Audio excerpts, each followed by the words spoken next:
Good morning बेटा। कल हमने प्रिपरेशन ऑफ कोलॉइड्स पढ़ा था, ठीक है? तो उसका थोड़ा सा रिवीजन करते हैं, फिर आगे प्रोसीड करेंगे।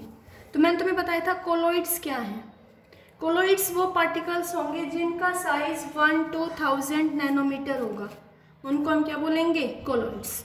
कोलॉइड्स पार्टिकल्स है साइज बिटवीन 1 to 1000 नैनोमीटर, ठीक है? Colloids are heterogeneous in nature. Heterogeneous means beta they consist of two phase. One is dispersed phase, second is dispersion medium. ठीक है? फिर हमने बेटा on the basis of affinity between dispersed phase and dispersion medium, we will study that colloids is of two types. Colloids is of two types. One is lyophilic colloid, second is lyophobic colloid. Lyophilic colloid क्या था? When there is strong affinity between dispersed phase and dispersion medium, तो उसको हम क्या बोलेंगे? Lyophilic colloids. In case of lyophilic colloid, there will be strong affinity between dispersed phase and dispersion medium. So these lyophilic colloids can be easily prepared by mixing. Example जैसे gelatin है, गम है, starch है, simply हम dispersed phase और dispersion medium को mix कर देते हैं तो हमें क्या मिल जाता है? Lyophilic colloid. ओके, दूसरा हम पढ़ेंगे लायोफोबिक कोलॉइड. तो लायोफोबिक कोलॉइड में क्या था? वीक एफिनिटी थी between dispersed phase and dispersion medium. So due to presence of weak affinity between dispersed phase and dispersion medium, these colloids can be prepared by special methods. Okay, lyophobic colloids को बनाने के लिए special methods की ज़रूरत होती है क्योंकि इनमें वीक एफिनिटी होती है डिस्पर्स्ड फेज और डिस्पर्जन मीडियम के बीच में. तो लायोफोबिक कोलॉइड्स को बनाने के लिए दो प्रकार के मेथड्स थे बेटा, डिस्पर्जन मेथड और कंडेंसेशन मेथड. तो डिस्पर्जन मेथड में हमने फर्स्ट पढ़ा था मैकेनिकल डिस्पर्जन. तो देखो मैकेनिकल डिस्पर्जन में क्या था? हम कोलॉइडल मील लेते थे, यस और नो? यहाँ से हम अपना पाउडर्ड फॉर्म में और पाउडर्ड प्लस डिस्पर्जन मीडियम के पार्टिकल्स को डालते थे. तो यहाँ वो कोलॉइडल मील में किस में कन्वर्ट हो जाते थे? कोलॉइड्स में.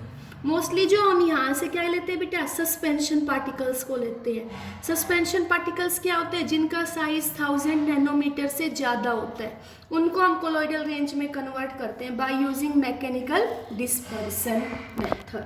सेकेंड हम पढ़ेंगे Bredig arc method. Bredig arc method is used for silver, gold and platinum.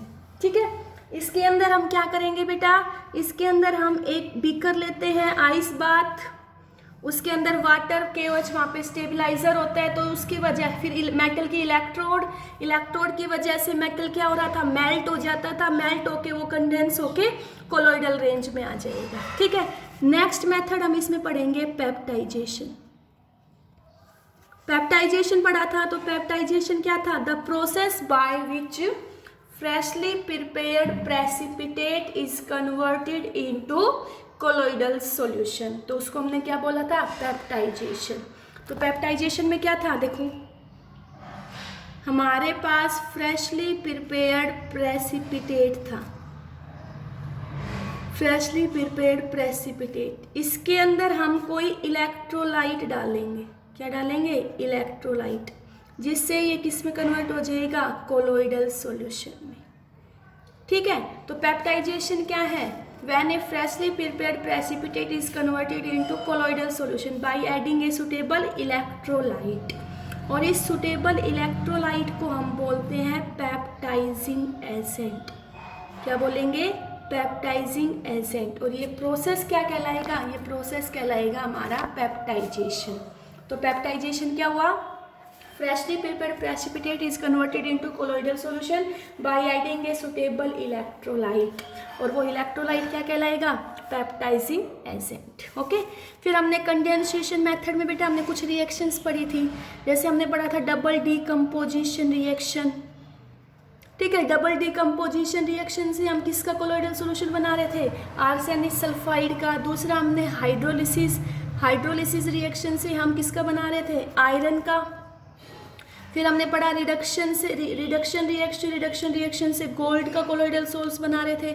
Next oxidation से हम सल्फर का कोलोइडल सॉल्यूशन बना रहे थे। ये कल हमने पढ़ा था। ये सारे हमारे methods of preparation of lyophobic colloids थे। लायोफिलिक नहीं थे, क्योंकि लायोफिलिक में वीक स्ट्रॉन्ग एफिनिटी होती है, तो ये डायरेक्ट मिक्सिंग से बन जाएंगे। ओके, अब बेटा हमने इन कोलोइडल सोल्स का प्रिपरेशन कर लिया। अब इस कोलोइडल सॉल्यूशन के अंदर देखो, कोलोइडल सॉल्यूशन कंटेन्स इम्प्योरिटीज। जो कोलोइडल सॉल्यूशंस हमने बनाए by using following methods, it will contains impurities. इसके अंदर क्या होती हैं? इम्प्योरिटीज होती है, इम्प्योरिटीज ऑफ क्रिस्टलोइड। इसके अंदर क्रिस्टलोइड की इम्प्योरिटीज होती है, जैसे इसके अंदर कोई इलेक्ट्रोलाइट हो या कुछ डिसॉल्व्ड सब्सटेंस हो, ठीक है। It will contains some impurities like electrolytes and dissolved substance. तो बेटा स्मॉल अमाउंट में इलेक्ट्रोलाइट की प्रेजेंस होना तो बहुत ज़रूरी है। अगर स्मॉल अमाउंट में इलेक्ट्रोलाइट इनको क्या करते हैं बेटा? स्मॉल अमाउंट में इलेक्ट्रोलाइट इनको स्टेबिलाइज करते हैं। लेकिन अगर इनके अंदर इलेक्ट्रोलाइट की अमाउंट ज़्यादा हो जाएगी तो उसकी वजह से इस कोलोइडल सॉल्यूशन का क्या हो जाता है? कोगुलेशन हो जाएगा। ओके, देखो मैंने क्या बताया? मैंने बताया कोलोइडल सॉल्यूशन के अंदर इम्प्योरिटीज होती है क्रिस्टलोइड्स की। Okay, presence of small amount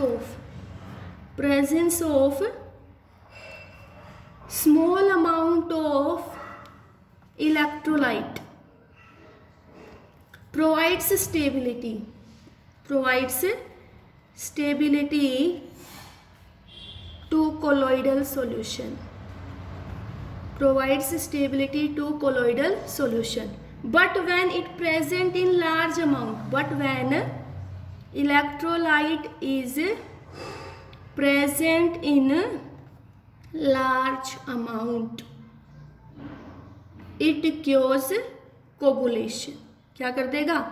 coagulation means वो उस कोलोइडल सॉल्यूशन को जमा देगा। क्या कर देगा? जमा देगा। ठीक है बेटा, तो जमा दिया तो कोलोइडल सॉल्यूशन हमारा खत्म हो गया। तो अब हमारे लिए क्या जरूरी है? It is necessary to reduce the impurities to a certain level, जितना उसके कोलोइडल सॉल्यूशन की स्टेबिलिटी के लिए जरूरी है वहां तक हमें उसकी इम्प्योरिटीज को क्या करना है? रेड्यूस करना है। ठीक है, अभी मैंने तुम्हें बताया बेटा कोलोइडल सॉल्यूशन के अंदर क्रिस्टलोइड की इम्प्योरिटी होती है। किसकी इम्प्योरिटी होती है? क्रिस्टलोइड्स की इम्प्योरिटी होती है। ठीक है, क्रिस्टलोइड्स में क्या होगा? ट्रू सॉल्यूशन है। क्या होगा? क्रिस्टलोइड्स क्या होता है बेटा? True solution which have electrolyte, जिसके अंदर क्या होंगे? इलेक्ट्रोलाइट, जैसे सोडियम हो सकता है, पोटेशियम, कैल्शियम, मैग्नीशियम एट्सेट्रा। ठीक है, देखो बेटा मैंने तुम्हें क्या बताया? मैंने कहा कि हमने कोलोइडल सॉल्यूशन की प्रिपरेशन की बाय यूजिंग फॉलोइंग मेथड्स। अब उनके अंदर बेटा इम्प्योरिटीज प्रेजेंट होती है क्रिस्टलोइड्स की, उनके अंदर कुछ इलेक्ट्रोलाइट होंगे या स्मॉल अमाउंट में डिसॉल्व्ड सब इम्प्योरिटीज प्रेजेंट है। अब बेटा इलेक्ट्रोलाइट की जो प्रेजेंस होती है स्मॉल अमाउंट में, it gives stability to colloidal solution, but when electrolyte is present in large amount then it will cause coagulation of colloidal solution. So it is necessary to reduce the impurities of colloidal solution to a certain level that it will prevent the coagulation of colloidal solution. ठीक है, इसलिए हमें किसकी जरूरत पड़ी बेटा? Then we can do purification of colloidal solution. तो हमने कोलोइडल सॉल्यूशन का प्यूरिफिकेशन करना पड़ेगा। तो प्यूरिफिकेशन में हम कौन कौन से मेथड्स के बारे में पढ़ेंगे बेटा? We will study about dialysis के बारे में पढ़ेंगे। Second we will talk about electrodialysis. Third we will study about ultrafiltration. ultra filtration, and fourth one is ultra centrifugation. These are the techniques which are used to purify the colloidal solution. Purification की जरूरत क्यों पड़ी बेटा? Why do we need the purification of colloidal solution? Because colloidal solution will contain certain electrolyte and dissolved impurities, and we know that some amount of electrolyte is necessary to provide stability to colloidal solution. But when impurities are present in large amount, then it will cause coagulation या फिर precipitation of colloidal solution. That's why we will need the techniques of purification. Okay, तो first technique हमारी क्या है बेटा? Dialysis. क्या है? Dialysis. हम पढ़ेंगे डायलाइसिस के बारे में. ठीक है, तो डायलाइसिस के बारे में बेटा बताया था थॉमस ग्राहम. ठीक है, इसने हमें डायलिसिस के बारे में बताया था. अब डायलिसिस का प्रिंसिपल क्या है कि भाई ये किस प्रिंसिपल पे डिपेंड करती है? तो ये क्या कहता है बेटा? कोलोइड्स जो होंगे, colloids can not pass through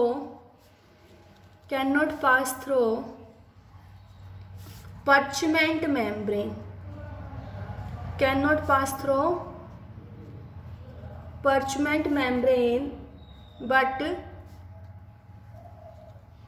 crystalloids can पास. बेटा कोलोइड जो डायलिसिस है इसका प्रिंसिपल इस बात पे डिपेंड करता है कि जो हमारे क्रिस्टलोइड्स होंगे वो पर्चमेंट मेम्ब्रेन से पास हो जाएंगे, कोलोइड्स पास नहीं होंगे. देखो बेटा इसका हम अपार्टस सेट करते हैं. तो हम सबसे पहले यहाँ एक बीकर लेते हैं. ठीक है, first of all we will take beaker. ठीक है, यहाँ से हम बीकर में क्या डालेंगे? वाटर. ठीक है, तो इस बीकर में ये वाटर है.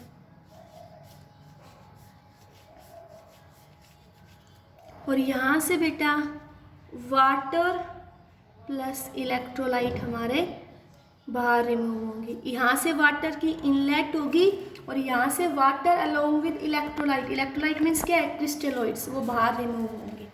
तो यहाँ पे हम एक पर्चमेंट मेम्ब्रेन डाल दें. ये हमारी क्या है? पर्चमेंट मेम्ब्रेन, या इसी को हम बोलते हैं डायलाइसिंग मेम्ब्रेन. पर्चमेंट मेम्ब्रेन या डायलाइसिंग मेम्ब्रेन. बेटा इसके अंदर, इस पर्चमेंट मेम्ब्रेन के अंदर हमारे क्रिस्टलोइड्स और कोलोइड्स प्रेजेंट है. Crystalloids and colloids. ठीक है, तो देखो ये हमारे क्रिस्टलोइड्स हैं. क्या है? क्रिस्टलोइड्स. और ये हमारे कोलोइड्स हैं. मैंने बताया इस पर्चमेंट मेम्ब्रेन में ये हमारे क्रिस्टलोइड्स हैं और ये कोलोइड्स. तो मैंने अभी बेटा देखो किस प्रिंसिपल पे डिपेंड करता है कि कोलोइड्स है वो पर्चमेंट मेम्ब्रेन से पास नहीं होंगे, क्रिस्टलोइड्स हो जाएंगे. तो जो क्रिस्टलोइड्स हैं it can pass through parchment membrane. ये पर्चमेंट मेम्ब्रेन से पास हो जाएंगे. मीन्स ये क्रिस्टलोइड सब हमारे कहाँ गए? These crystalloids goes into water. ये इस वाटर के अंदर आ गए. अब बेटा देखो अगर इन क्रिस्टलोइड्स की वाटर के अंदर कंसंट्रेशन इंक्रीज हो जाएगी तो ये यहाँ पे क्या हो जाएंगे? डिपॉजिट हो जाएंगे. क्या हो जाएंगे? डिपॉजिट हो जाएंगे. तो प्रोसेस हमारा यूजलेस हो जाएगा. इसलिए हम यहाँ से फ्रेश वाटर डालते रहते हैं और ये वाटर अलोंग विद इलेक्ट्रोलाइट यहाँ से रिमूव होता हुआ चला जाएगा. समझ आया? तो कुछ टाइम के बाद इस एनिमल मेम्ब्रेन या इस पर्चमेंट मेम्ब्रेन के अंदर सिर्फ कोलोइड्स बचेंगे. सारे क्रिस्टलोइड्स यहाँ से क्या हो जाएंगे? पास आउट हो जाएंगे. ठीक है, एक बार फिर से बता रही हूँ मैं, ध्यान से सुनना. आपको डायलाइसिस प्रोसेस के बारे में थॉमस ग्राहम ने बताया था. ठीक है, यहाँ पे हम पर्चमेंट मेम्ब्रेन या एनिमल ब्लैडर की मेम्ब्रेन को यूज़ करते हैं. ठीक है, क्यों? क्योंकि इसके अंदर से जो हमारे क्रिस्टलोइड्स हैं, जो इलेक्ट्रोलाइट्स है, डिजोल्व्ड इम्प्योरिटीज है, वो पास हो जाएंगी, कोलोइड्स पास नहीं होंगे. इट मीन्स यहाँ पे बेटा क्रिस्टलोइड्स पास हो गए, कहाँ गए, डिस वाटर के अंदर आ गए। तो कौन सा प्रोसेस डायलिसिस में यूज हुआ, हाँ, कि क्रिस्टलोइड कौन से प्रोसेस से यहाँ पास हो गए, तो हम क्या कहेंगे, इन डायलिसिस क्रिस्टलोइड्स हमारे क्या होंगे, इलेक्ट्रोलाइट। क्रिस्टलोइड्स या electrolyte can pass through animal membrane या parchment membrane by process of diffusion की वजह से क्रिस्टलोइड्स जो हैं वो इस एनिमल मेम्ब्रेन से पास आउट हो गए। तो इसके अंदर हमें सिर्फ क्या मिल गए, कोलोइड्स मिल गए। क्या मिल गए, कोलोइड्स। इस वे में हमने इनका प्यूरिफिकेशन कर दिया। अब ये डायलिसिस प्रोसेस बेटा बहुत धीरे धीरे होता है। This process is very slow process. क्या कहेंगे, dialysis process is very slow process. Dialysis process is very slow process. अब ये कहाँ यूज होता है बेटा, देखो बेटा, जिनकी किडनी के पेशेंट्स होते हैं, जिनकी किडनी फेलियर हो जाए, किडनी खराब हो जाती है, तो वहाँ पे क्या होता है, उनकी डायलिसिस करवानी पड़ती है। यस और नो, तो किस में यूज होते हैं ये, it is used for the purification of blood. It is used for the purification of blood. ये blood के purification में यूज होगा। तो डायलिसिस क्लियर हुआ। देखो बेटा, डायलिसिस में क्या क्या बातें तुम्हें ध्यान रखनी है। हम एक पर्चमेंट मेम्ब्रेन या एनिमल मेम्ब्रेन लेंगे, उसके अंदर हमारे क्रिस्टलोइड्स और कोलोइड्स होंगे। तो क्रिस्टलोइड्स उस एनिमल मेम्ब्रेन से पास हो जाएंगे, कोलोइड्स पास नहीं होंगे। And these crystalloids can pass through colloidal membrane by the process of diffusion. कौन से प्रोसेस से पास होंगे, डिफ्यूजन प्रोसेस से। ठीक है, फिर अब ये कहाँ यूज होता है, it is use for the purification of blood. And this process of purification is very slow process. कैसा है, स्लो प्रोसेस है। ठीक है, तो अब हमें क्या करेंगे बेटा, सेकंड मेथड कौन सा है, इलेक्ट्रोडायलिसिस। तो इलेक्ट्रोडायलिसिस क्या होगा, ये मॉडिफाइड मेथड है डायलिसिस का। ठीक है, तो जो नॉर्मल डायलिसिस था वो स्लो प्रोसेस था। अब इसके अंदर हम इलेक्ट्रिक फील्ड अप्लाई कर देंगे। क्या कर देंगे, इलेक्ट्रिक फील्ड अप्लाई कर देंगे कोलोइडल सॉल्यूशन में, जिसकी वजह से इस प्रोसेस की स्पीड क्या हो जाएगी, इंक्रीज हो जाएगी। ठीक है, तो इलेक्ट्रोडायलिसिस देखो,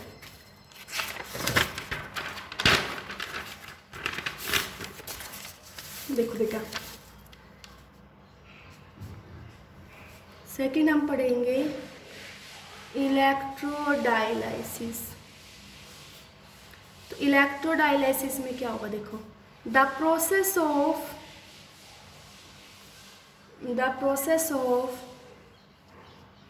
dialysis is very slow, so to increase its speed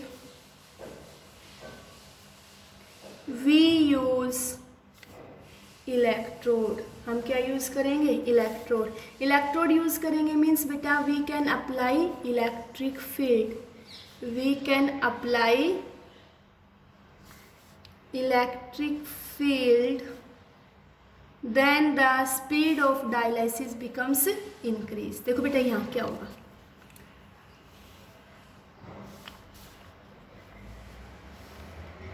यहाँ से वाटर हमारा इन होगा। ठीक है, ये हमारी डायलाइजिंग मेम्ब्रेन है, जिसको हम पर्चमेंट मेम्ब्रेन या एनिमल ब्लैडर। इसके अंदर हमारे कोलोइड्स और क्रिस्टलोइड्स के पार्टिकल हैं, कोलोइड्स एंड क्रिस्टलोइड्स। बेटा यहाँ ऐसे हमने रिप्रेजेंट किया है क्रिस्टलोइड्स को। ठीक है, और ये है हमारे कोलोइड। ठीक है, तो यहाँ देखो, अब ये प्रोसेस स्लो था। वैसे भी क्रिस्टलोइड्स पास तो होंगे पर्चमेंट मेम्ब्रेन से, हाँ, यस और नो, लेकिन ये प्रोसेस हमारा धीरे धीरे हो रहा था, मीन्स बहुत ज़्यादा टाइम लग रहा था इस प्रोसेस को होने में। अब हमने इस प्रोसेस को इंक्रीज करने के लिए हमने यहाँ पे इलेक्ट्रोड यूज़ कर दी। क्या इलेक्ट्रोड यूज़ कर दी बेटा? इलेक्ट्रोड्स, ठीक है। जैसे ये क्या है? एनोड, एनोड पे कैसा चार्ज होता है? पॉजिटिव। ये कैथोड। तो इलेक्ट्रोड यूज़ करने से इस प्रोसेस की स्पीड क्या हो गई? इंक्रीज हो गई। तो इसको हमने क्या बोला? इलेक्ट्रोडायलिसिस। तो इलेक्ट्रोडायलिसिस क्या है? It is the modified method of dialysis to speed up the process of purification because the normal dialysis is very slow process. So in this process we can only apply the electric field. हमने क्या किया? Electric field apply कर दिया, जिसकी वजह से purification process will increase. Okay, clear हुआ? अब थर्ड मेथड पढ़ेंगे बेटा। थर्ड है हमारे पास अल्ट्रा फिल्ट्रेशन। अल्ट्रा फिल्ट्रेशन, ठीक है बेटा, अल्ट्रा फिल्ट्रेशन। अब अल्ट्रा फिल्ट्रेशन में क्या होगा बेटा? देखो, अगर हम बात करें तो जो हमारे कोलोइडल सॉल्यूशन है, कोलोइडल सॉल्यूशन थे, उसमें हमने पढ़ा था कि colloidal solution ordinary filter paper से पास नहीं होते, बट ऑर्डिनरी फिल्टर पेपर से पास नहीं होते। तो अल्ट्रा फिल्ट्रेशन क्या है? ये मॉडिफाइड फिल्ट्रेशन फॉर्म ही है जो हमारे पार्टिकल्स को इम्प्योरिटीज से अलग करेगी। तो सबसे पहले हम क्या करेंगे बेटा? हम एक ऑर्डिनरी फिल्टर पेपर लेंगे, ऑर्डिनरी फिल्टर पेपर। तो ऑर्डिनरी फिल्टर पेपर लिया हमने स्टार्टिंग में। देखो बेटा, पहले हमने इनके बारे में थोड़ा सा पढ़ा था, मैंने स्टार्टिंग में तुम्हें बताया था। अगर यहीं पे ही होगा तो देखो, नहीं में नहीं है भाई, तुम देखना स्टार्टिंग में मैंने तुम्हें ट्रू सॉल्यूशन, कोलोइडल, सस्पेंशन, तीनों में डिफरेंस करवाया था ना, ट्रू सॉल्यूशन, कोलोइडल, सस्पेंशन। तो वहाँ मैंने तुम्हें कुछ पॉइंट्स बताए होंगे, मैंने तुम्हें बताया होगा कि भाई किसको हम कैसे देख सकते हैं, ठीक है। तो अब मैंने तुम्हें क्या बताया कि भाई हम अल्ट्रा फिल्ट्रेशन में ऑर्डिनरी फिल्टर पेपर लेंगे। तो ऑर्डिनरी फिल्टर पेपर में से हमारे कोलोइड्स पास हो जाएंगे, यस और नो। तो अब क्या करेंगे बेटा? हम उस ऑर्डिनरी फिल्टर पेपर के पोर के साइज को डिक्रीज करेंगे। पोर साइज डिक्रीज कर देंगे तो उसके अंदर से हमारे कोलोइड्स पास नहीं होंगे, सिर्फ और सिर्फ क्रिस्टलोइड्स पास हो जाएंगे। क्यों? क्रिस्टलोइड्स का साइज होता है लेस देन 1 नैनोमीटर और कोलोइड्स का साइज होता है 1 to 1000 नैनोमीटर। तो हम क्या करेंगे? हम ऑर्डिनरी फिल्टर पेपर लेंगे। तो ऑर्डिनरी फिल्टर पेपर लेने के बाद हम उसका पोर साइज डिक्रीज करेंगे, पोर साइज डिक्रीज। भाई अब तुमसे कोई पूछे तुमने पोर साइज डिक्रीज क्यों किया, तो हम कहेंगे crystalloids can pass through it, crystalloid can pass through it but colloids can not. हमने पोर साइज को इसलिए डिक्रीज किया कि क्रिस्टलोइड्स उसमें से पास हो जाए, कोलोइड्स पास नहीं हो। तो अब इस ऑर्डिनरी फिल्टर पेपर के पोर साइज को हम डिक्रीज कैसे करेंगे? How will we decrease the pore size? भाई हम पोर साइज फिल्टर पेपर का कैसे डिक्रीज करेंगे? क्यों डिक्रीज कर रहे हैं बेटा? डिक्रीज इसलिए कर रहे हैं कि उसकी वजह से फिल्टर पेपर का पोर साइज डिक्रीज इसलिए कर रहे हैं कि क्रिस्टलोइड्स तो पास हो जाए, कोलोइड्स पास ना हो, और इस वजह से हम कोलोइड्स को क्या कर लें? प्यूरिफाई कर लें। अब बात आती है how will we decrease the pore size? कैसे डिक्रीज करेंगे? फर्स्ट बेटा बाय रबिंग जिलेटिन और वैक्स। जिलेटिन या वैक्स को रब करके हम पोर के साइज को कम कर सकते हैं। दूसरा by applying collodion solution, by applying collodion solution. बहुत बार पेपर में पूछा जाता है डिफाइन कोलोइडियन। कोलोइडियन क्या होता है?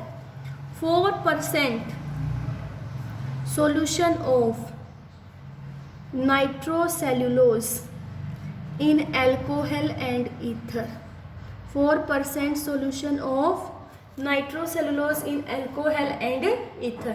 इसको हम क्या बोलते हैं? Colloidal solution. क्या बोलते हैं? Colloidal solution. तो हम अपने फिल्टर पेपर को 4% nitrocellulose in alcohol and ether में डालेंगे, फिर जो सोक्ड फिल्टर पेपर होगा, the soaked filter paper is hardened by dipping it into formaldehyde। फिर उसको हम किस में डालेंगे, formaldehyde।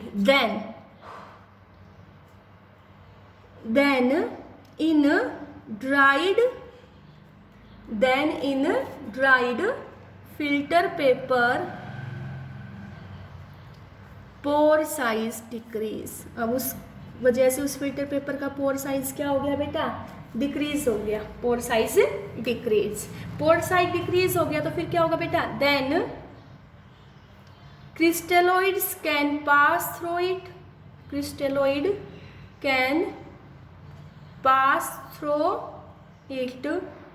But colloids can not. ठीक है बेटा, क्लियर हुआ। देखो मैंने क्या कहा, अल्ट्रा फिल्ट्रेशन में हमने क्या कहा कि अगर हम ऑर्डिनरी फिल्टर पेपर की बात करें तो उसमें से कोलोइड्स भी पास हो जाते हैं, क्रिस्टलोइड्स भी। तो अब हम क्या करेंगे, हम उस ऑर्डिनरी फिल्टर पेपर के पोर के साइज को डिक्रीज करेंगे। पोर साइज डिक्रीज करने की वजह से बेटा कोलोइड्स पास नहीं होंगे, क्योंकि कोलोइड्स का साइज 1 to 1000 नैनोमीटर, क्रिस्टलोइड्स का साइज लेस देन 1 नैनोमीटर होता है। तो हम क्या करेंगे बेटा, हम उस फिल्टर पेपर को कोलोइडल सॉल्यूशन में डिप करेंगे। कोलोइडल सॉल्यूशन हमारा होता है 4% solution of nitrocellulose in alcohol and ether. Dip करेंगे, उसके बाद हम उस फिल्टर पेपर को लेंगे और उसको हार्डेंड करने के लिए फॉर्मल्डिहाइड में पास करें। अब जो हमारा ड्राइड फिल्टर पेपर निकलेगा उसके अंदर पोर साइज क्या हो गया, डिक्रीज हो गया। पोर साइज क्या हो गया, डिक्रीज हो गया। तो उसको हमने बोल दिया अल्ट्रा फिल्टर पेपर।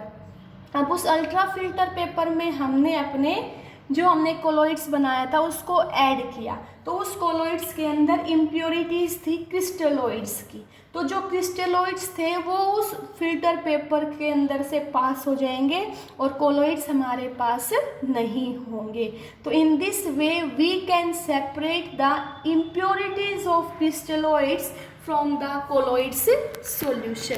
क्लियर हुआ बेटा। लास्ट हमारी फिल्ट्रेशन की टेक्निक है सेंट्रीफ्यूगेशन। फोर्थ टेक्निक हम पढ़ेंगे ultra centrifugation. Ultra centrifugation, centrifugation means क्या बेटा, to rotate at high speed. Centrifugation means बेटा to rotate at high speed पे हम किसी को रोटेट करें। तो अब हमें ये पता है कि जो कोलोइड्स होंगे हमारे, colloids are heavier than crystalloids. Colloids हमारे क्रिस्टलोइड्स से क्या होंगे बेटा, हैवी होंगे। तो इसमें देखो हम क्या करेंगे बेटा, एक हम यहाँ पे ट्यूब लेंगे, क्या लेंगे, ट्यूब, सेंट्रीफ्यूगेशन ट्यूब, ठीक है, और उसको हम हाई स्पीड पे रोटेट करेंगे। अल्ट्रा सेंट्रीफ्यूगेशन में क्या होता है, हाई स्पीड पे रोटेट करेंगे। तो रोटेट करेंगे तो जितने भी हमारे कोलोइड्स का वेट जाता है तो कोलोइड्स एक एंड पे जाके डिपोजिट हो जाएंगे।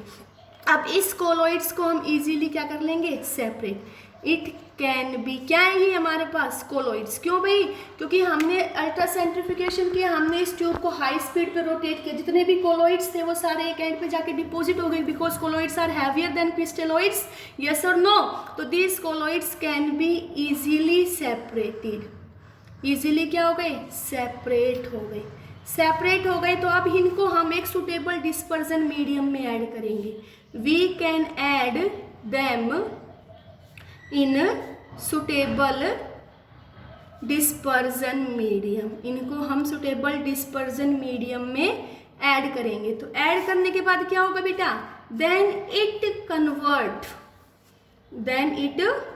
Convert into colloidal solution. ये किस में कन्वर्ट हो जाएंगे, कोलोइडल सॉल्यूशन। और इसके अंदर जो इम्प्योरिटीज थी क्रिस्टलोइड्स की वो क्या हो गई, सेपरेट आउट हो गई। क्या हो गई, सेपरेट आउट। तो देखो बेटा आज हमने प्यूरिफिकेशन की टेक्निक पढ़ी, ठीक है। कि अभी हमने जो कोलॉइड्स बनाए थे by using different methods they will contains the impurities of crystalloids, so it is will be necessary to remove these impurities. तो उन impurities को remove करने के लिए हमने 4 purification टेक्निक पढ़ी, डायलाइसिस, इलेक्ट्रोडायलिसिस, अल्ट्राफिल्ट्रेशन और अल्ट्रा सेंट्रीफ्यूगेशन। डायलाइसिस इस प्रिंसिपल पे डिपेंड करती है कि जो पर्चमेंट मेम्ब्रेन होगी उसके अंदर से क्रिस्टलॉइड्स पास हो जाएंगे, कोलॉइड्स पास नहीं होंगे, and they can pass through by the method of diffusion. तो हमने यहाँ से वाटर का इंटेक, यहाँ से वाटर और इलेक्ट्रोलाइट कंटिन्यूसली मूव करेंगे बेटा, क्यों? क्योंकि अगर नहीं तो ये क्रिस्टलॉइड्स यहाँ पे सेटल्ड आउट हो जाएंगे। तो ये हमने एनिमल ब्लैडर या पर्चमेंट मेम्ब्रेन ली, तो यहाँ से क्रिस्टलॉइड्स पास हो जाएंगे और हमें सिर्फ क्या मिल जाएंगे? Colloids. In this way we can purify the colloids. लेकिन बेटा ये प्रोसेस बहुत स्लो है, it will take a long time. So to increase the speed of dialysis we can use electrode. हमने क्या यूज की बेटा? इलेक्ट्रोड। तो उस प्रोसेस को हमने क्या बोल दिया? इलेक्ट्रोडायलिसिस। क्या बोल दिया?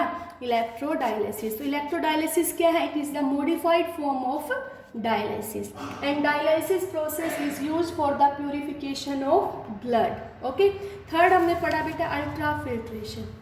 अल्ट्रा फिल्ट्रेशन में फिल्टर पेपर का यूज होगा, तो ऑर्डिनरी फिल्टर पेपर के पोर के साइज को डिक्रीज करेंगे। पोर का साइज डिक्रीज कर देंगे तो उसमें से क्रिस्टलॉइड्स पास होंगे, कोलॉइड्स पास नहीं होंगे। अब बात आती है कि हम ऑर्डिनरी फिल्टर पेपर के पोर साइज को डिक्रीज कैसे करेंगे? क्या तो बेटा हम रबिंग कर देंगे उस पर जिलेटिन या वैक्स की, या हम उसको कोलॉइडल सॉल्यूशन में डिप कर देंगे। कोलॉइडल सॉल्यूशन क्या होगा? 4% solution of nitrocellulose in alcohol and ether. फिर उसको हम ड्राइड कर देंगे फॉर्मल्डिहाइड में, जिसकी वजह से पोर साइज डिक्रीज हो जाएगा। पोर साइज डिक्रीज होने के बाद हमने उसको क्या किया? उस जो हमने प्रिपरेशन किया था कोलॉइड्स को, उस कोलॉइडल सॉल्यूशन को उसको पास किया, तो उसकी जितनी भी इम्प्योरिटीज थी क्रिस्टलॉइड्स की वो उस अल्ट्रा फिल्टर पेपर से पास हो जाएंगी और कोलॉइड्स हमारे हमें सरफेस पे ही मिल जाएंगे। तो इस प्रोसेस को हम बोलेंगे अल्ट्रा फिल्ट्रेशन। नेक्स्ट पढ़ा अल्ट्रा सेंट्रीफ्यूगेशन। अल्ट्रा सेंट्रीफ्यूगेशन में क्या होगा बेटा? हम सेंट्रीफ्यूगेशन मशीन लेंगे, मीन्स वो रोटेट करती है हाई स्पीड पे। तो अब हमें पता है कि जो हमारे कोलॉइड्स हैं वो हैवियर होते हैं क्रिस्टलॉइड के, तो हमने सेंट्रीफ्यूगेशन मशीन पे उसको डाला तो हमारे जितने भी कोलॉइड्स थे वो कोलॉइड्स इजीली सेपरेट हो गए। अब उन कोलॉइड्स को हमने सुटेबल डिस्पर्जन मीडियम में ऐड कर दिया, then it convert into colloidal solution. यहाँ से पेपर में क्वेश्चन क्या बनते हैं? What is dialysis? डायलाइसिस क्या है, कहाँ यूज होगी? तो डायलाइसिस क्या है बेटा? It is dialysis. तो डायलाइसिस में क्या करते हैं हम क्रिस्टलॉइड्स को सेपरेट करते हैं कोलॉइड्स से बाय यूजिंग एनिमल ब्लैडर या parchment membrane. And in animal bladder या parchment membrane crystalloids can pass through colloids by the process of diffusion and it is used for purification of blood. Electrodialysis, तो electrodialysis क्या है? When dialysis will takes place in presence of electric field, means we can use electrode. तो